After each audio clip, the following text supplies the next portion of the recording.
வணக்கம் நேயர்களே, ஃபீபாவின் இன்றைய காலை தியானத்திற்காக உங்களை அன்புடன் வரவேற்கிறேன். கிறிஸ்துவுக்குள் மிகவும் பிரியமான ஃபீபா நேயர்களுக்கு ஆண்டவர் இயேசுவின் பரிசுத்தமுள்ள நாமத்தில் அன்பின் வாழ்த்துக்களை தெரிவித்துக் கொள்கிறேன். தானியேலின் வாழ்க்கையிலே ஜெயம் வருவதற்கு சில காரணங்கள் என்ன என்பதை குறித்து நாம் சிந்தித்து கொண்டிருக்கிறோம். முதலாவது, அவன் தன் இருதயத்தில் தீர்மானித்தான் தன்னை தீட்டுப்படுத்தக்கூடாது என்று. இரண்டாவது, தன் நண்பர்களையும் அப்படிப்பட்ட ஒரு பரிசுத்த செல்வாக்கின் கீழே கொண்டு வந்து அவர்களும் அந்த தீர்மானம் செய்ய வைத்தான். இப்படி அவர்கள் ஒரு வெளிநாட்டிலே வேறு நாட்டிலே விக்கிரக ஆராதனை பண்ணுகிற ராஜாவிடத்தில் இருக்கும்போது இப்படிப்பட்ட தீர்மானம் பண்ணுவதில் இருக்கிற பலவிதமான சிக்கல்களை நாம் உணர்வதில்லை. பரிசுத்த வாழ்க்கை வாழ வேண்டும் என்றால் பல நேரங்களில் அது மிகவும் ஏளனத்துக்குரியதாக, பரியாசத்துக்குரியதாக, பல நேரங்களில் கேள்விக்குரியதாக, சில சமயங்களில் ஈவன் அதை தண்டனைக்குரியதாகவும் மாற்றுகிற ஒரு சூழ்நிலை.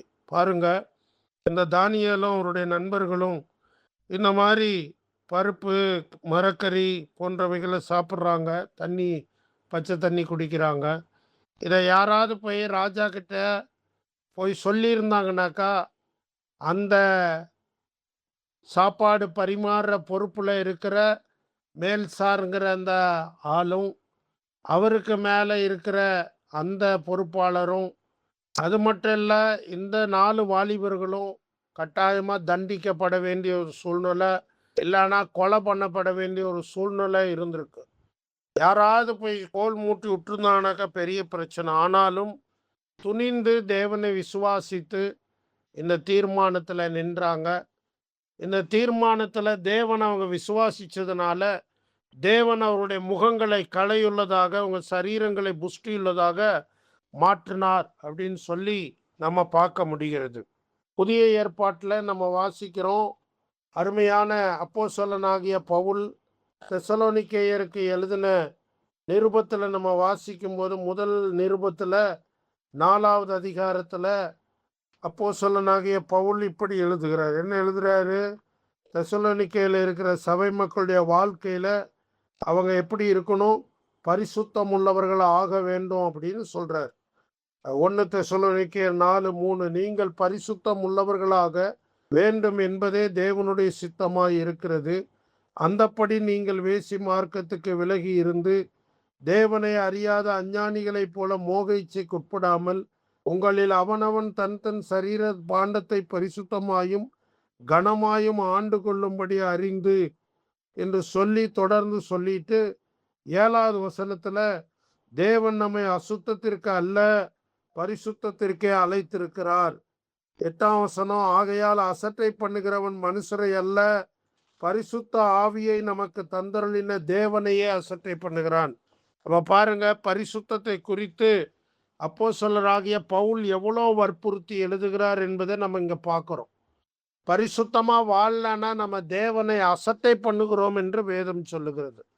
இன்னைக்கு நிறைய பேர் கடவுள் சித்தத்தை தேடி ஜெபம் பண்றாங்க, உபவாசம் போடுறாங்க, காத்திருக்கிறாங்க.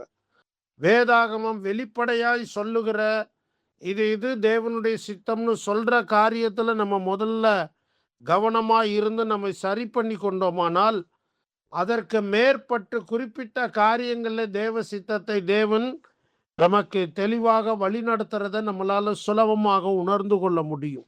ஆகவே நீங்களும் நானும் நம்முடைய வார்த்தையிலே பரிசுத்தமா இருக்கிறோமா, நம்முடைய செயல்களிலே பரிசுத்தமா இருக்கிறோமா, நம்முடைய பார்வையிலே பரிசுத்தமா இருக்கிறோமா, நம்முடைய இயக்கங்கள், எண்ணங்கள், நம்முடைய விருப்பங்கள், இவைகளில் நாம் பரிசுத்தமா இருக்கிறோமா, இது நம்ம சிந்திக்க வேண்டிய முக்கியமான ஒன்றாகவே தேவனுடைய ஜனங்கள் அல்லது ரட்சிக்கப்பட்ட விசுவாசிகள் அத்தனை பேரும் பரிசுத்தமா இருக்கணுங்கிறது தேவ சித்தம்.